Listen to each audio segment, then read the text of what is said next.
Mecanizado. La mecanización es uno de los procesos industriales más importantes dentro del sector metalmecánico. Dentro del mecanizado se engloban una serie de operaciones de conformación de piezas mediante sustracción del material, lingotes o barras metálicas, ya sea mediante arranque de viruta o bien mediante abrasión, consiguiendo así producir piezas de formas y tamaños muy diversos. Existen diferentes formas de mecanizar un metal. En este vídeo nos centraremos en las operaciones de mecanizado por arranque de viruta. Entre estas operaciones, las máquinas herramienta más habituales son el torno paralelo, el torno CNC, la fresadora, los centros de mecanizado, el torneado y el mecanizado electrolítico.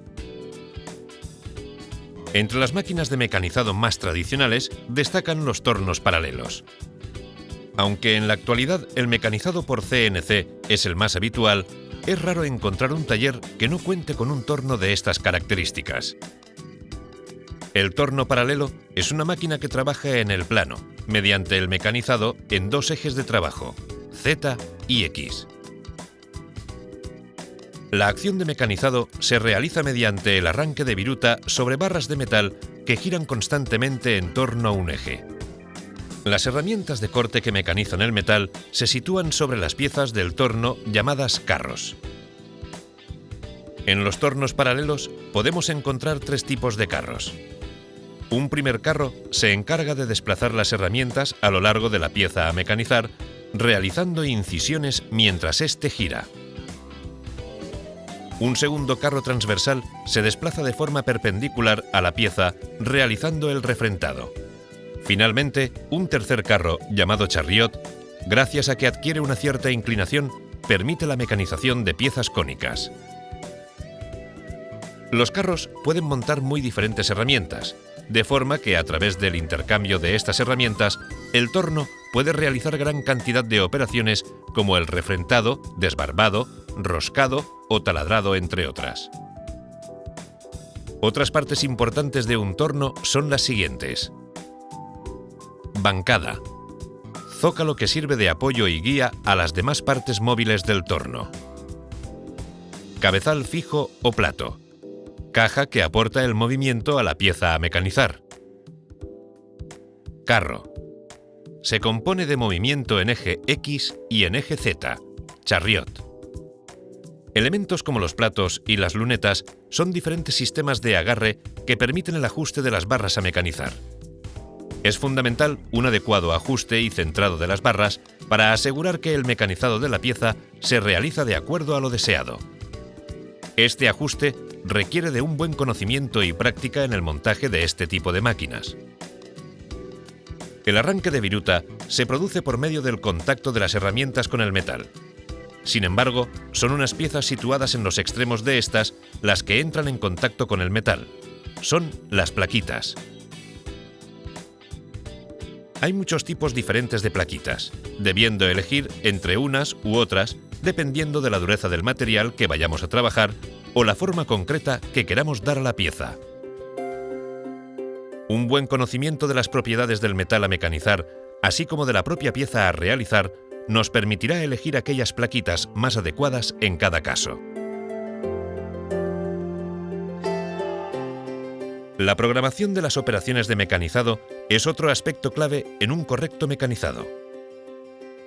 Una pieza es fruto de numerosas operaciones sucesivas que irán dando la forma definitiva al metal.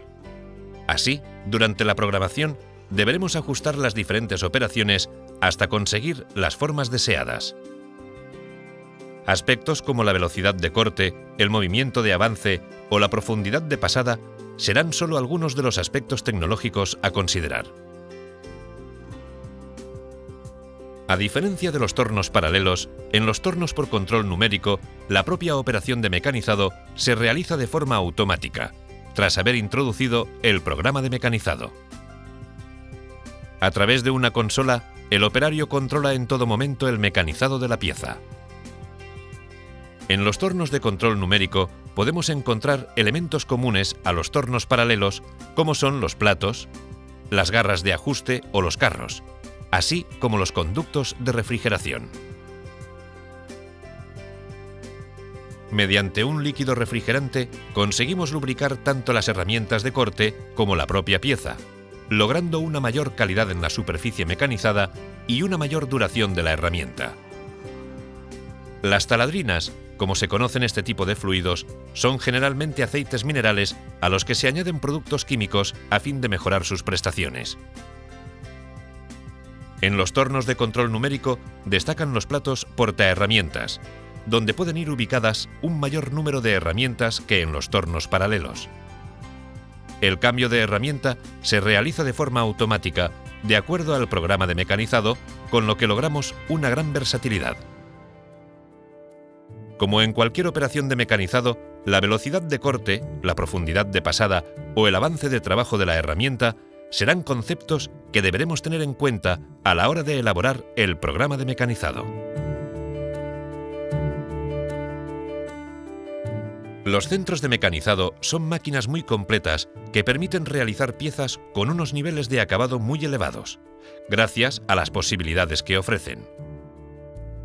Al trabajar en 3 y hasta 5 ejes, son máquinas que permiten realizar operaciones con múltiples herramientas intercambiables de forma automática. El proceso de mecanizado se realiza a través de una herramienta situada en un cabezal que se mueve en vertical sobre el eje Z. La pieza a mecanizar, ajustada mediante mordazas a un plato situado sobre una bancada, realizará los movimientos sobre los otros dos ejes, X e Y, completando así los movimientos que tienen lugar durante el mecanizado. Por medio de diferentes operaciones, las herramientas van desgastando la pieza, dándole la forma deseada. A pesar de las posibilidades que ofrecen las máquinas de control numérico, en ocasiones no es posible realizar algunos acabados como los perfiles y cantos a escuadra. En estos casos, recurrimos a máquinas de erosión por penetración, como esta máquina de erosión electrolítica. Estas máquinas mecanizan el material no por la acción de fricción de la herramienta, sino mediante un proceso físico por el cual se consigue la forma deseada. Previamente, deberemos haber fabricado un electrodo, que será la pieza que dará la forma deseada al material. Por diferencia de amperajes entre el electrodo, que actuará como parte positiva, y el propio material, que actuará como masa, conseguiremos que el electrodo se coma la pieza hasta darle la forma deseada. El electrodo, generalmente de cobre o grafito, al contacto con el metal, va desgastándolo de forma que hace que adquiera la forma deseada. Este proceso se utiliza con mucha frecuencia para acabados de piezas, así como en la elaboración de matrices y moldes.